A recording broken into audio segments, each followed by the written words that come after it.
नमस्कार दोस्तों, मेरा नाम जय कुमार तिवारी है।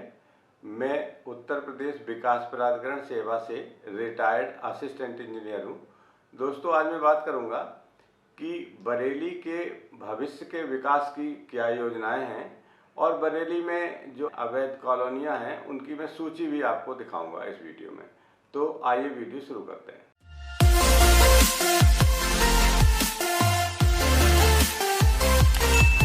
दोस्तों, अभी कुछ दिन पहले ही लखनऊ के इंदिरा गांधी प्रतिष्ठान में 2 दिवसीय अर्बन प्लानिंग मैनेजमेंट कॉन्क्लेव हुआ था। इस कॉन्क्लेव में उत्तर प्रदेश के 9 प्रमुख बड़े विकास प्राधिकरणों ने हिस्सा लिया था और अपने स्टॉल लगाए थे, अपना शोकेस लगाया था कि उनकी क्या योजनाएं हैं भविष्य की और वो अपने शहर को कैसे विकसित करना चाहेंगे। उस कॉन्क्लेव में उन्होंने अपने स्टॉल के माध्यम से अपनी योजनाओं का प्रेजेंटेशन किया था। इसका उद्घाटन उत्तर प्रदेश के मुख्यमंत्री माननीय योगी आदित्यनाथ जी ने किया था और विभिन्न स्टॉलों का उन्होंने जाकर परीक्षण और निरीक्षण भी किया था। दोस्तों, इस कॉन्क्लेव में बरेली के स्टॉल को बहुत वाहवाही मिली, काफी उनका जो है सम्मान किया गया बरेली के वीसी का, उनकी पीठ थपथपाई गई। तो ऐसा क्या है कि माननीय मुख्यमंत्री महोदय ने बरेली के विकास की योजनाओं को समझा और बरेली विकास प्राधिकरण के उपाध्यक्ष श्री जोगिंदर सिंह जी की पीठ थपथपाई। तो वीसी ने माननीय मुख्यमंत्री जी को बरेली के भावी विकास की जो भी योजनाएं बनाई हैं उनके संबंध में मैं आज आपको बताऊंगा इस वीडियो में। वही योजनाएं उन्होंने माननीय मुख्यमंत्री जी को बताई थी और उसी योजनाओं के बारे में जानकर मुख्यमंत्री जी ने वीसी की पीठ थपथपाई और कहा कि भाई बरेली में अच्छा काम हो रहा है। तो आइए पहले मैं उन योजनाओं के बारे में बात कर लेता हूं क्रम से। उसके बाद में इसी वीडियो में बरेली के अंतर्गत जो अवैध कॉलोनियां डेवलप हो रही हैं, पुरानी समय से काफ़ी विकसित हो चुकी हैं और वर्तमान में भी काफ़ी कॉलोनियां विकसित हो रही हैं, उनके बारे में मैं बात करूँगा और उन सभी कॉलोनियों की लिस्ट भी आपको स्क्रीन पर दिखाऊंगा। दोस्तों, पहले तो उपाध्यक्ष ने माननीय मुख्यमंत्री महोदय को ये बताया कि बरेली में रामगंगा नगर योजना के लिए जमीन का अधिग्रहण 2004 में किया गया था और उस समय से ये योजना धीमी गति से चल रही थी। वर्तमान में पिछले लगभग 2 साल से इस रामगंगा नगर योजना में विकास कार्यों की गति तेज हुई है, क्योंकि जमीन का कुछ मामला अर्जन से संबंधित कोर्ट केस के माध्यम से अटका हुआ था, वो सारे केसेस खत्म हो गए और जमीन क्लियर हो गई, जिससे इस योजना के विकास का रास्ता खुला और विकास प्राधिकरण ने इस अवसर का पूरा दोहन किया और रामगंगा नगर योजना में एक अच्छी योजना शहर के लिए साबित हो, इसका पूरा प्रयास किया है। और इस रामगंगा नगर योजना में जो विकास किया जा रहा है उसको ग्रेटर बरेली नाम दिया गया है। ग्रेटर बरेली में दोस्तों बरेली विकास प्राधिकरण ने लगभग 2800 रेजिडेंशियल और कॉमर्शियल प्रॉपर्टी का विक्रय कर लिया है और इतना पैसा आ गया है कि बरेली विकास प्राधिकरण ने लगभग 520 करोड़ रुपए की एफडी भी करा ली है। तो इससे लगता है कि रामगंगा नगर योजना का जो ग्रेटर बरेली योजना उन्होंने विकसित की है, ये काफ़ी अच्छी रिस्पांस इसका रहा है पब्लिक के लिए, विकास प्राधिकरण के लिए भी। लोगों ने इसको हाथों हाथ लिया और विकास प्राधिकरण में एक अच्छा आर्थिक स्टेटस उसका बन गया है। जबकि मेरी तैनाती बरेली में भी रही है, उस समय रामगंगा नगर योजना की गति काफ़ी धीमी थी और बरेली विकास प्राधिकरण की आर्थिक स्थिति भी उतनी अच्छी नहीं थी। कभी तो समय ऐसा भी आ जाता था कि जो मंथली सैलरी है कर्मचारियों की, उसको देने के लिए भी विकास प्राधिकरण को बड़ी मेहनत करनी पड़ती थी। कंपाउंडिंग से या नक्शा पास कराने की क्रिया से जो पैसा आता था उस पर निर्भर रहना पड़ता था।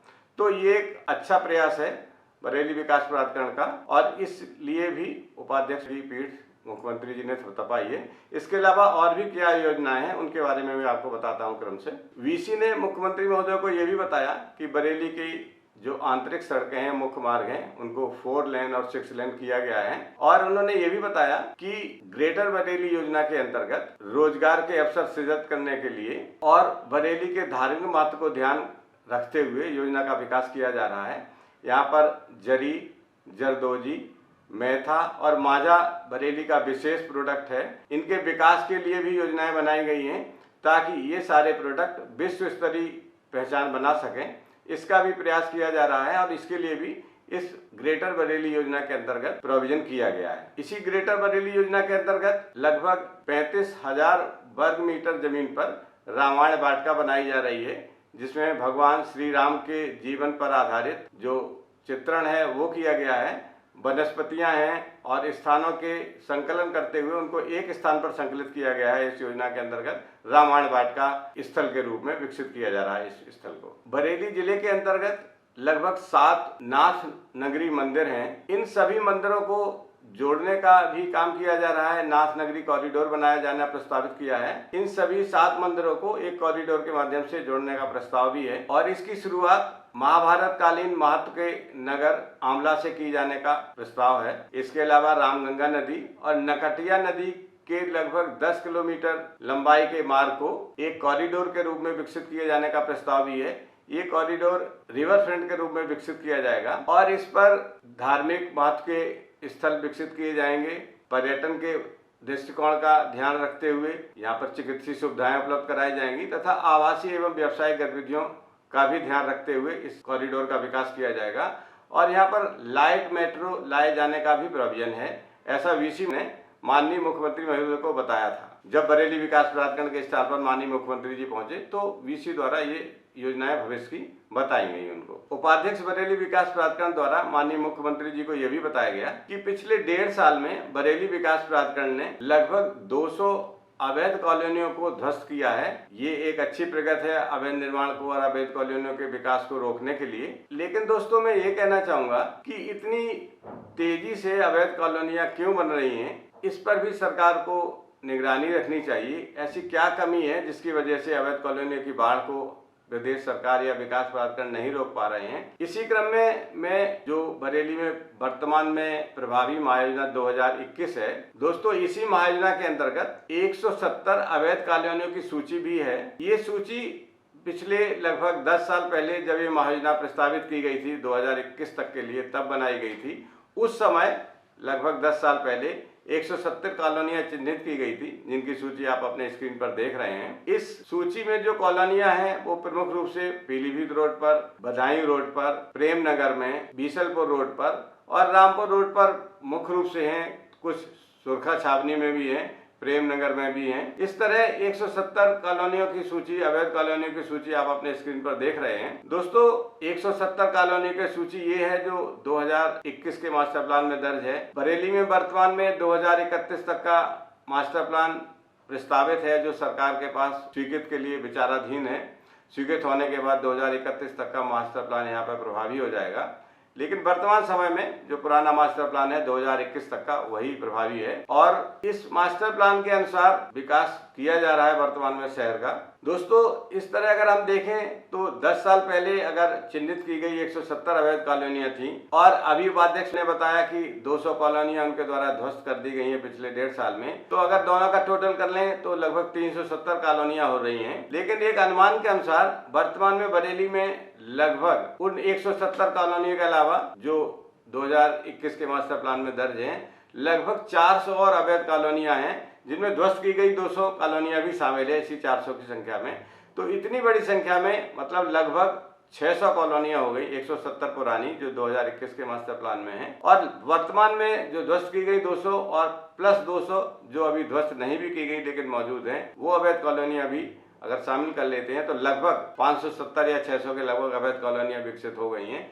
इतनी बड़ी संख्या में अवैध कॉलोनी का विकास होना किसी भी शहर के लिए एक अच्छा संकेत नहीं है और यही स्थिति कमोवेश पूरे प्रदेश में है। किसी भी शहर में हमारे जो वर्तमान नियम है Uttar Pradesh urban planning and development act में जो प्रोविजंस हैं वो प्रभावी नहीं है अवैध कॉलोनियों के विकास में। सरकार को इस पर ध्यान देना चाहिए। लेकिन अगर मैं बात करूं कि इस चैनल का क्या सुझाव है कि आगे भविष्य में अवैध कॉलोनियां ना हो, तो मेरा सुझाव ये है कि सरकार को तुरंत इन अवैध कॉलोनियों में जो भी प्लॉटिंग हो रही है या जो भी मकान बनाए जा रहे हैं या इनका जो भी विकास हो रहा है, उसकी कोई भी संपत्ति, चाहे वो प्लॉट के रूप में हो, चाहे मकान के रूप में, भवन के रूप में हो, उनकी रजिस्ट्री पर रोक लगाना अनिवार्य है। तुरंत रोक लगा देनी चाहिए, नंबर 1। नंबर 2, अगर पहले से बनी हुई अवैध कॉलोनियां हैं तो उन पर बिजली का कनेक्शन ना दिया जाए ताकि वहां जो लोग रहना चाह रहे हैं वो अपनी सुविधा पूर्वक ना रह पाए और अवैध कॉलोनी के विकास को एक नेगेटिव दिशा मिले, उन पर रोक लगाया जाना संभव हो सके। और अगर सरकार ये कर पाती है तो सबसे अच्छा है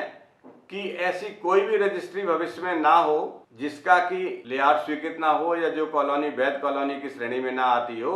इसके लिए सरकार को ऐसा करना चाहिए कि अगर कोई रजिस्ट्री रजिस्ट्रार ऑफिस में आती है तो पहले उसको पंजीकृत करने से पहले विकास प्राधिकरणों से उसकी एनओसी ले ली जाए कि ये कॉलोनी वैध है या नहीं है, या आप इसका नक्शा पास कर पाओगे या नहीं कर पाओगे, क्या इसकी विधिक स्थिति क्या है, मास्टर प्लान के अनुसार ये स्वीकृत योग्य भवन है या नहीं जो पंजीकरण के लिए मेरे पास आया है। इस तरह का अगर अंकुश सरकार लगाती है, कोई नियम बना के UP urban planning and development act में संशोधन करके, तभी शहर का एक विकास समुचित दिशा में हो पाएगा, वैध कॉलोनियां विकसित होंगी और अवैध कॉलोनियों के विकास पर अंकुश लगाया जा सकता है। दोस्तों, कई व्यूअर्स ने कमेंट करके, जैसे मैंने पिछले दिनों गाजियाबाद विकास प्राधिकरण के अंतर्गत जो भी अवैध कॉलोनियां हैं उनकी सूची आपके सामने रखी थी, इसी तरह लखनऊ के अवैध कॉलोनी की सूची आपके सामने रखी थी वीडियोस के माध्यम से। तो कुछ व्यूअर्स ने कमेंट किए कि सर आप अवैध कॉलोनियों की सूची हमें दे रहे हैं, तो वो कौन सी कॉलोनियां हैं जिनमें हम मकान खरीदें, वैध कॉलोनियों की सूची भी आप दिखा दीजिए ताकि मैं समझ पाऊं, ताकि दर्शक हमारे समझ पाए, जनता समझ पाए कि कौन सी वो वैध कॉलोनियां हैं जिन पर की भूखंड या भवन लिए जा सकते हैं। तो दोस्तों, मैं ये कहना चाहूंगा विकास प्राधिकरणों से, समस्त प्रदेश के जो विकास प्राधिकरण हैं, कि जो कॉलोनियां जिनके लेआउट स्वीकृत किए गए हैं, जो भवन टाइप डिजाइन के रूप में स्वीकृत किए गए हैं, कॉलोनी के रूप में इनका लेआउट के रूप में स्वीकृत किया गया है, उन कॉलोनियों की लिस्ट विकास प्राधिकरण क्यों नहीं पब्लिक के सामने रखता, उनको एक सूचीबद्ध करके क्यों नहीं पब्लिक के सामने रखता कि भाई ये कॉलोनी अवैध है। ये सूचना तो विकास प्राधिकरण के पास उपलब्ध है, उनको सूचीबद्ध करके क्यों नहीं रखता है। ये विकास प्राधिकरण को करना चाहिए ताकि जनता ये समझ पाए कि भाई ये कॉलोनी कम से कम सुरक्षित है, इनमें लेने में कोई दिक्कत नहीं है।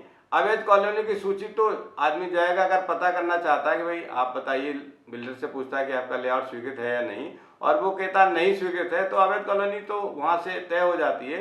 लेकिन अगर वैध कॉलोनी की सूची भी प्राधिकरण तैयार करने लगे सभी प्राधिकरणों के लिए, तो एक राहत मिल जाएगी आम जनता को कि वो समझ पाएंगे कि ये सूची प्राधिकरण ने जारी की है, अब इसमें मुझे भूखंड या भवन लेने में कोई दिक्कत नहीं है। वर्तमान में बरेली में जो नई अवैध कॉलोनियां विकसित हुई हैं 2021 के मास्टर प्लान में दर्ज 170 कॉलोनी के अलावा, उनमें प्रमुख रूप से बदायूं रोड पर, रामपुर रोड पर, बीसलपुर रोड पर, नैनीताल रोड पर, पीलीभीत बाईपास रोड पर और बड़े बाईपास रोड के दोनों तरफ प्रमुख रूप से हैं कॉलोनियां जो विकसित हुई अवैध रूप से। और अब जो विकास प्राधिकरण का खाका भविष्य के लिए उपाध्यक्ष बरेली विकास प्राधिकरण ने खींचा है, वो बरेली के विकास को एक गति देगा, एक विकास के पंख लगाएगा, तेजी से विकास होगा, इसमें कोई दो राहें नहीं है, ये सुनिश्चित है। लेकिन फिर भी अवैध कॉलोनियों के भविष्य के विकास के लिए कि अवैध कॉलोनियां और न विकसित हों, उन पर रोक लगाई जा सके, इसके लिए भी सरकार को ध्यान रहना चाहिए और विकास प्राधिकरणों को इसके लिए प्रभावी नियंत्रण रखना चाहिए। मैं ये अपील करता हूँ विकास प्राधिकरण से और सरकार से इस वीडियो के माध्यम से। दोस्तों, ये वीडियो यहीं समाप्त होता है। अगले वीडियो में किसी महत्वपूर्ण बिंदु पर फिर आपसे चर्चा करेंगे। नमस्कार।